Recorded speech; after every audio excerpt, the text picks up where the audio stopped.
25. The Lamb in Shaun. Revelation 14 verse 1-20. And I looked, and lo, a lamb stood on the mount of Shaun, and with him 144,000, having his Father's name written in their foreheads. The Mount of Shaun represents the superior worlds. The number 144,000 of those who have their Father's name written on their foreheads is a symbolic and Kabbalistic quantity. 144,000 is broken down in the following way: 1 plus 4 plus 4 is equal to 9. This number 9 is the ninth sphere, the sex. To receive the name of the Father on our foreheads and to be saved is only possible with the great arcanum. The people of Shaun are the people of Israel, spiritual people of God. These people are formed by all of those who practice sexual magic. They are chaste people. And I heard a voice from heaven as the voice of many waters, and as the voice of a great thunder. And I heard the voice of harpers harping with their harps, and they sung as it were a new song before the throne, and before the four beasts of alchemy, and the elders, and no man could learn that song but the 144,000, which were redeemed from the earth, with a great sacrifice. These are they which were not defiled with women, for they are virgins. These are they who learned how to refrain the internal beast in order to avoid the ejaculation of the semen, orgasm. These are they which followed the Lamb whithersoever he goeth. These were redeemed from among men, being the first unto God and to the Lamb. And in their mouth was found no guile, for they are without fault before the throne of God. And I saw another angel fly in the midst of heaven, having the everlasting gospel to preach unto them that dwell on the earth, and to every nation, and kindred, and tongue, and people, saying with a loud voice, Fear God, and give glory to him. For the hour of his judgment is come, and worship him that made heaven and earth, and the sea, and the fountains of waters. And there followed another angel, saying, Babylon is fallen, that great city, Paris, Rome, London, Berlin, cities of United States, etc., in short, this present civilization, because she made all nations drink of the wine of the wrath of her fornication. And the third angel followed them, saying with a loud voice, If any man worship the beast and his name, and receive his mark in his forehead, or in his hand, the same shall drink of the wine of the wrath of God, which is poured out without mixture into the cup of his indignation, and he shall be tormented with fire and brimstone in the presence of the holy angels, and in the presence of the Lamb. All of the people who worship the beast of their passions, and his image, intellectualism without spirituality, will be tormented with fire into the abyss, with the fire and brimstone of their own desires. To pay the whole of our karma here in this very place, this physical plane, is preferable than to pay it within the internal worlds. This nemesis, this karma, no matter how grave it might be in the physical plane, becomes very sweet, if we compare it with the karma in the astral plane and within the abyss. And the smoke of their torment ascendeth up for ever and ever, and they have no rest day nor night, who worship the beast and his image, and whosoever receiveth the mark of his name. The intellect is a very precious instrument for the great work of the Father, when it is absolutely used for the pure service of the Spirit. A mystic without intellect fails because of lack of culture. The intellect is satanic when it is used for the service of the internal beast. The intellectual villains, cynics and skeptics, are the result of intellectualism without spirituality. These intellectual villains are the exact image of the beast. The tenebrous ones torment each other within the abyss with their hatred, intrigue, calumny, anger, greed, lust, etc., and the smoke of their torment ascends for ever and ever. The saints know all of this. For this reason they are patient. Here is the patience of the saints, here are they that keep the commandments of God, and the faith of Jesus. And I heard a voice from heaven saying unto me, Write, Blessed are the dead which die in the Lord from henceforth, saith the Spirit, that they may rest from their labors, and their works do follow them. Something continues on in existence when the human being dies. This something is the thought of all our desires. The whole of our thoughts of desire continue, and this is already demonstrated. The sum of all those mental values continue. The total addition of all of those values of desire constitute the I, the myself, the ego, our false individuality. This I is the one that reincarnates in order to satisfy its desires. Therefore, blessed are the dead who die in the Lord, they will enter nirvana forever, for whosoever decapitates and dissolves the I, dies in life, dies in the Lord. The truth cannot enter where the I abides. The Lord is the truth. The Lord Buddha taught us, one essence, one law and one goal. The essence is the ens seminis, the law is the arcanum azf, and the goal is nirvana.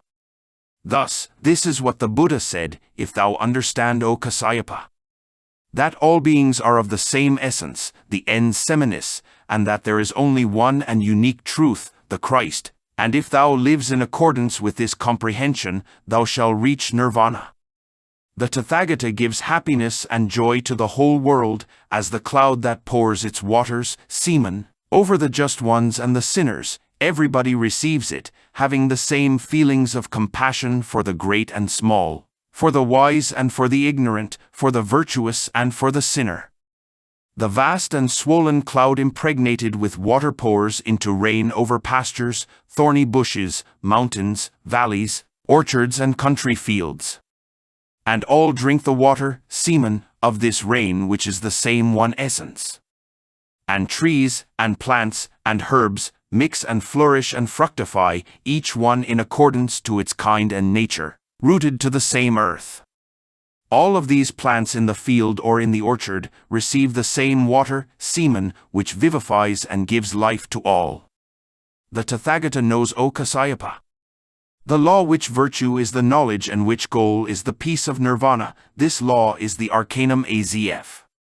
This law is the same for everybody but does not manifest itself in the same way for everyone, but in accordance with their needs. In the beginning the plenitude of this knowledge is not given equally, but in accordance with the predisposition of everyone. In ancient times the arcanum azf was only taught in secrecy to the initiates. Buddha taught this key unto his well-prepared disciples. Whosoever wants to die in the Lord must wash their feet in the waters of renunciation.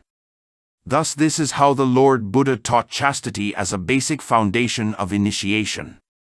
Buddha asked to his disciples the following, "Tell me, O disciples, when is a disciple no longer a disciple?" And Sariputra answered, "The good disciple must not break his vow of chastity.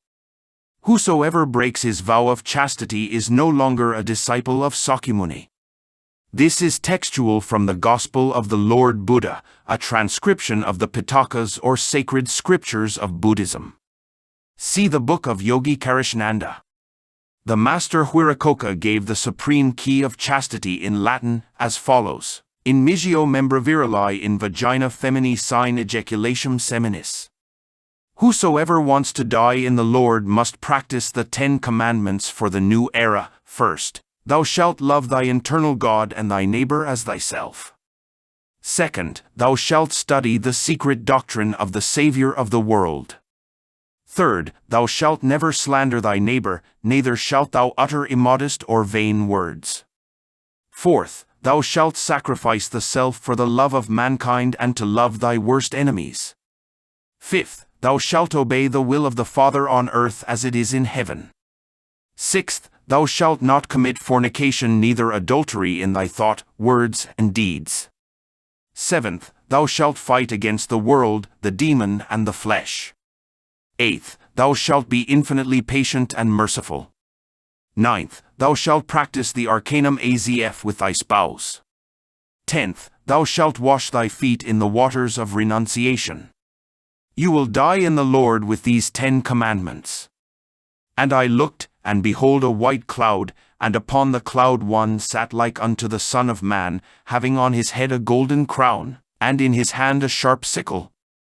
And another angel came out of the temple, crying with a loud voice to him that sat on the cloud, Thrust in thy sickle, and reap, for the time is come for thee to reap, for the harvest on the earth is ripe. The time has arrived. And he that sat on the cloud thrust in his sickle on the earth, and the earth was reaped. The time for reaping has arrived.